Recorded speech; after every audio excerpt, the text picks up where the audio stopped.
All right. Hi everyone. Maybe you'll remember me from my talk, Inflammation Causes Everything. So you might be wondering, why is she here tonight talking to us about Ozempic? Well, I fell victim to the Streisand effect, in that I tried to avoid hearing about Ozempic so much that I just became more and more aware of it, and especially with Barbara Streisand doing this crap. On top of that, I recently contributed to a paper on Ozempic and heart failure, so I've had a bit of a chance to dig a bit deeper into the science behind Ozempic and similar drugs. First of all, is Ozempic a miracle drug? It's recently been lauded by the WHO, who have recommended Ozempic for long-term obesity treatment. And it's recently been listed on the PBS for severe obesity, or its sister drug, Wegovy. It also pops up in the media a lot with questions, is it a miracle drug? It's good for everything, miracle drug. But this often comes with a lot of caveats. So in this talk, I'm going to try to demystify Ozempic. Not to argue that it's a magical cure-all, but that it's actually a very clever drug that harnesses our own biology to really impressive effect. But before I get nerdy about it, I'm really curious. Can people in the audience put their hands up if they've heard about Ozempic before? So it's pretty much everyone. Keep your hand up if you know of anyone on Ozempic or the similar drugs. Wow, that's quite a lot of people. And now, put your hand up if you know exactly how it works. We have some experts here, but hopefully I'll be able to help the rest of you understand how it works and answer any of your burning questions throughout the talk. So my main focus will be explaining what is Ozempic, how is it discovered, what does it actually do, and why are cardiologists now interested in it. At the most basic level, Ozempic is an artificial form of glucagon-like peptide 1.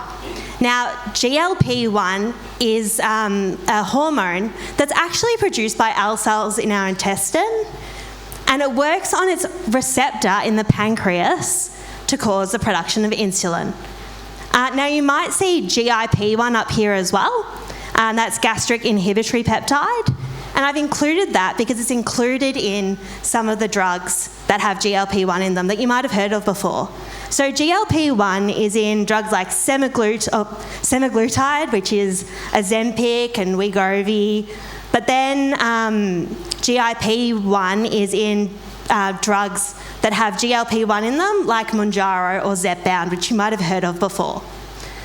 You might also know that these drugs were initially exploited for their anti-glycemic effects.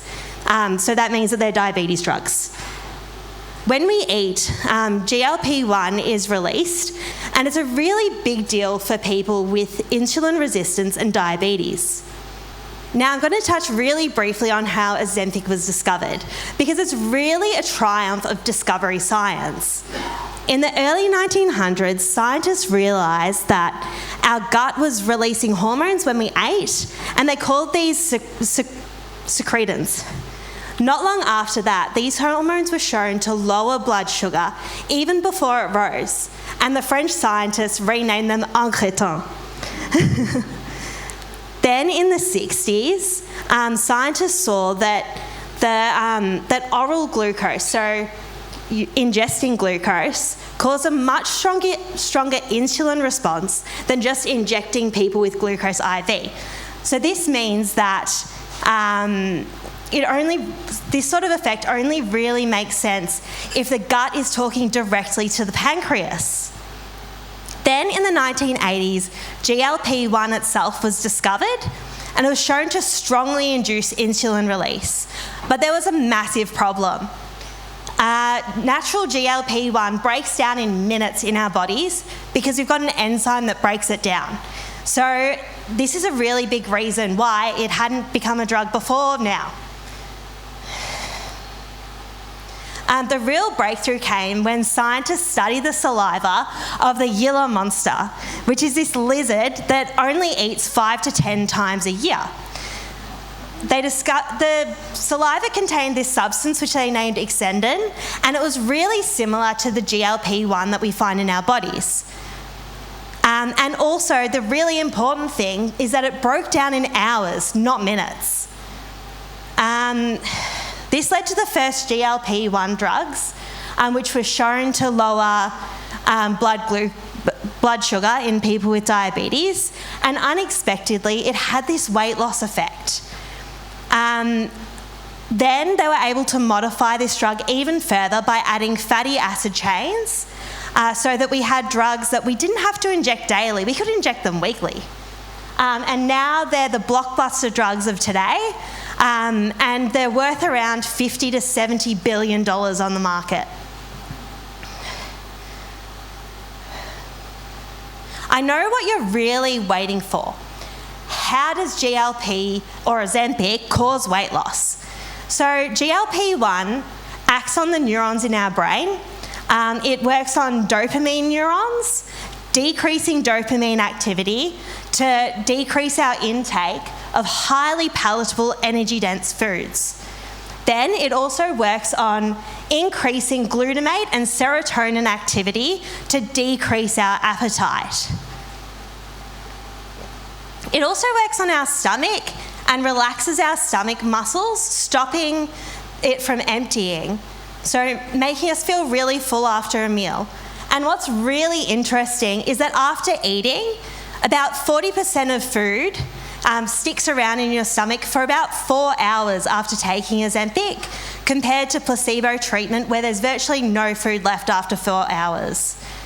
I think Oprah summed it up really well when she said that after starting GLP-1 therapy, she realised she wasn't constantly thinking about food. She ate when she was hungry and she stopped when she was full. So weight loss on Ozempic comes down to two main things: feeling full and wanting food less. What does this mean in terms of body weight? So compared to placebo, where you'd get about 2 to 4% body weight loss, Ozempic produces around a 15% reduction in body weight. While dual action drugs, like Mounjaro, contribute to around 20% weight loss. And for context, bariatric surgery causes about 25 to 40% weight loss. So you can see that the effects of these drugs are actually quite substantial. Now, you probably want to know about the side effects. And a lot of these side effects are related to that slowing down of food leaving your stomach.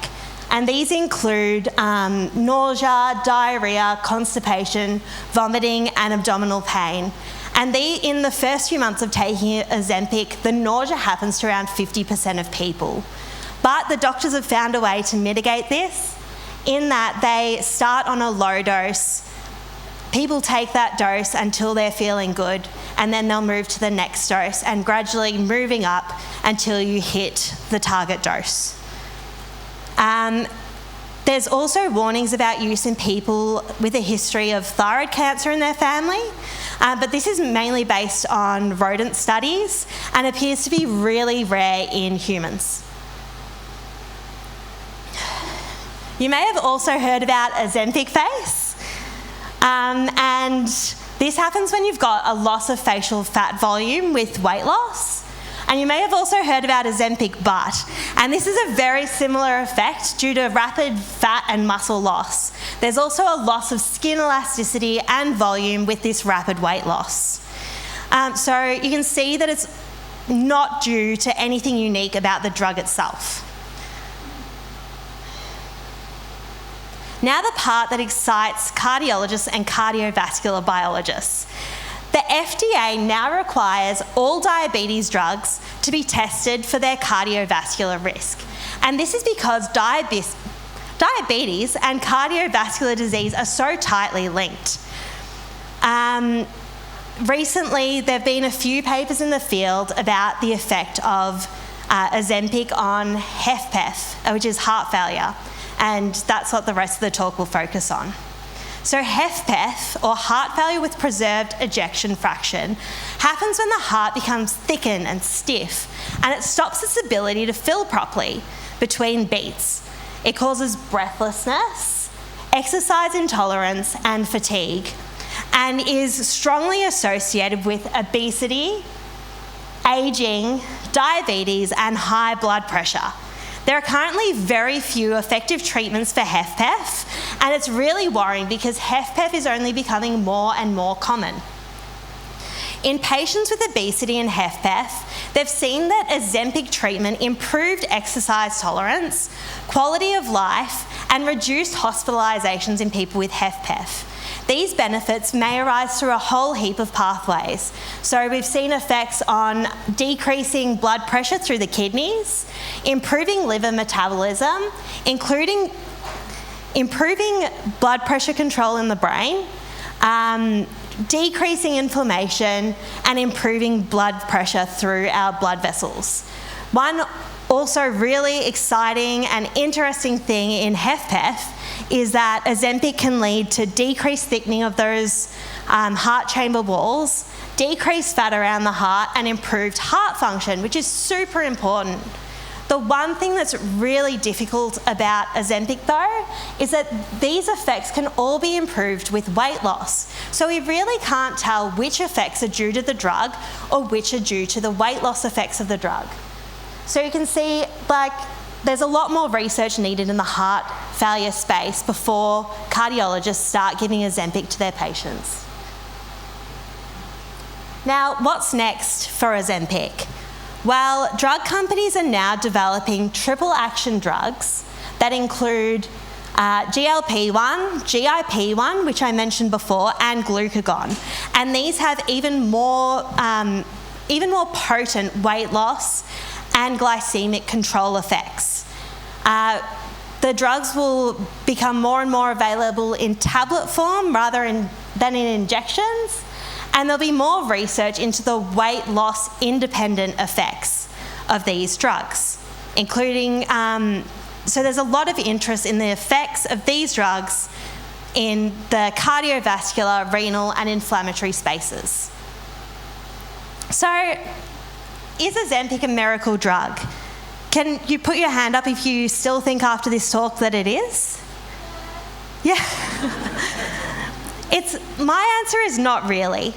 It is a really remarkable example of applied physiology, and these drugs did not invent new pathways. They enhance signals that already exist inside our own bodies, controlling appetite, glucose handling, and energy balance. When those signals are strengthened, weight loss is just one of the many downstream effects. So Ozempic isn't magic. It's not a cure-all, but it shows what's possible when we harness existing biology rather than fight it. So I don't think it's a miracle, it's just really good science.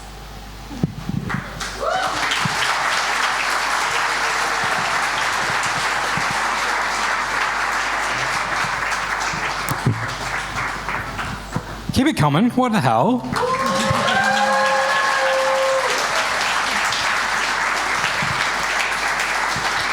All right, any questions for Jordyn here? Yep, one right here at the front. Is there anything you think is a miracle drug? Is there anything you think is a miracle drug? No. Look, I've always been fascinated by how drugs work, and the main thing that got me super excited and into pharmacology is that it all works on our biology. Even illicit drugs, having an effect on your body, that's because we've got the stuff already there. Cannabinoids already exist inside our own system. So these drugs are just enhancing it and acting on things we already have. So that's a new word of affirmation. We are the miracle. Alrighty, I've got a question up here. There's a lot of talk about, you're never going to know what the long-term side effects are because these drugs are new. Is that not real because they've been around since the 80s? Or do you know what the long-term negative side effects are? So the question is about long-term side effects, and if we are going to know what they really are, or if we already kind of know it. So the drugs have been around for quite some time. In their current form, they've been around since probably the 2010s. So when drugs are already in market, they have a lot of pharmacovigilance, basically. So they're always seeing what drugs are doing, and then they'll update all of the like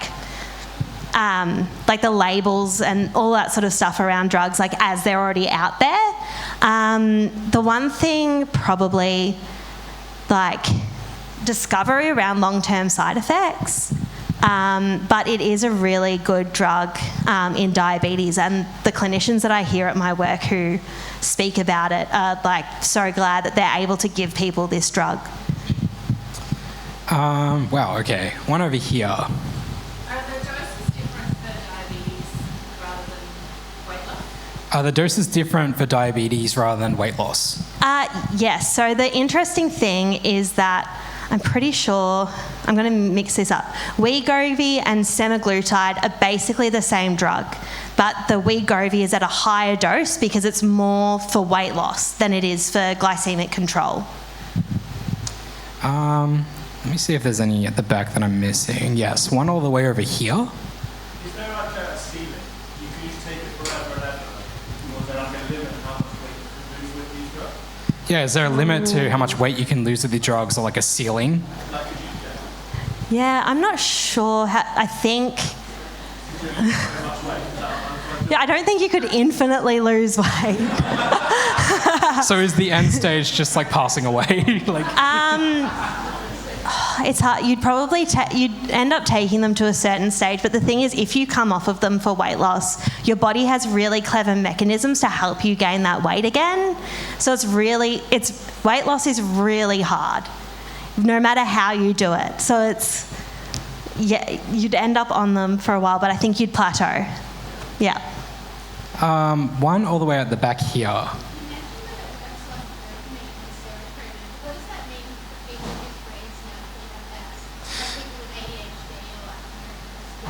So Sorry, I'll just repeat the question for everyone. So you mentioned it works on dopamine and serotonin. What does that mean for people who have less of that, say if you have ADHD or something?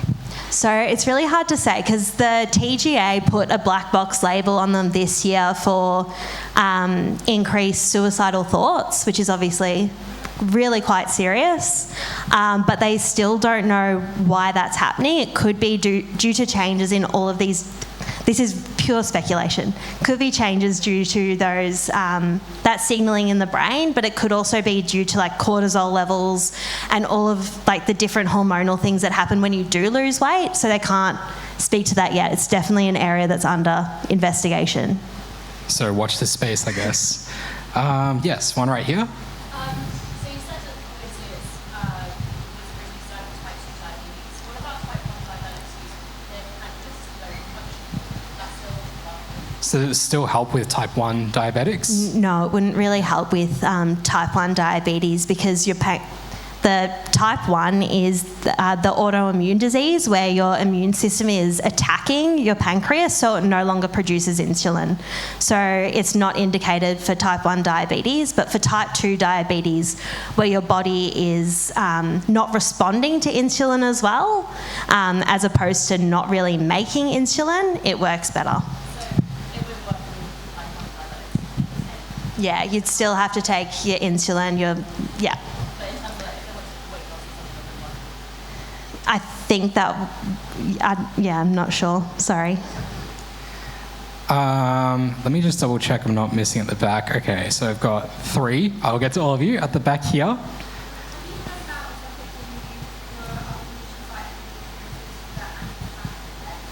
Have you heard about Ozempic being used for autoimmune conditions for anti-inflammatory? I don't know that they've started to use it for anti-inflammatory diseases. I think that's an area that's really very much under investigation, like in preclinical studies. There was one more here. Yep.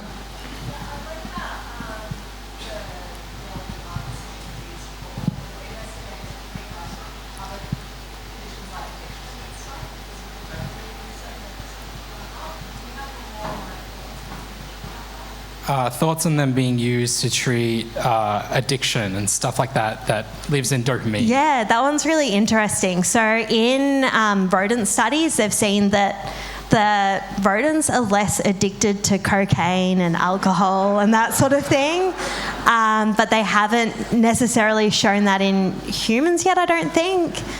But it would definitely be through those dopamine and serotonin receptors, yeah. So the insinuation is that they get Possibly. rodents hooked on cocaine before doing this? Sorry? They get rodents hooked on cocaine before doing these studies? Possibly. Okay. Just making sure. And I think there was just...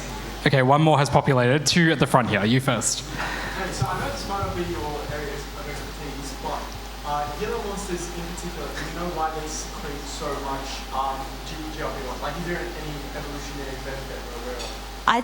From what I know, they seem to be like desert creatures, so it might be that meals are, this is speculation as well, might be that meals are few and far between, so it's helping them out in that way. But it's just so cool that they were able to find it in this random lizard's saliva, and then it was so similar to stuff that we produce in our gut. But it's definitely, it would be a meal availability thing for them. Because I haven't seen any other animals. It's insane. It's cool.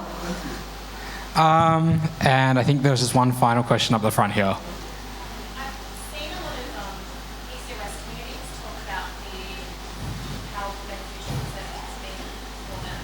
So insulin resistance is a side effect, a symptom that come along with it. I'm just curious, like how severe would your insulin resistance and diabetes sort of need to be before this is like a recommended prescription, I guess? So the question was, firstly, with context that the PCOS communities are saying that they're getting great benefit from this. Yeah. But how severe would your insulin resistance need to really be to be prescribed this? I'm not a medical, I'm not a medical doctor, but it's on the PBS for type 2 diabetes. So you'd assume that you're at that level of blood glucose that you can be prescribed it for type 2 diabetes, as like the PBS now covers it. But I haven't, even though it's popped up at the start of my talk, I haven't looked as much into Wegovy and who that's for now. It's for people who are classified with severe obesity, so it would depend if you fall into that category. Is there like a defined like pre-diabetic range? There would Yeah. be. Do you know if it falls under that? I don't think. I'm not Okay. sure. I can't say. Sorry. All right. One last check for any questions for Jordyn. Okay, I think we've got them all. Please put your hands together for Jordyn.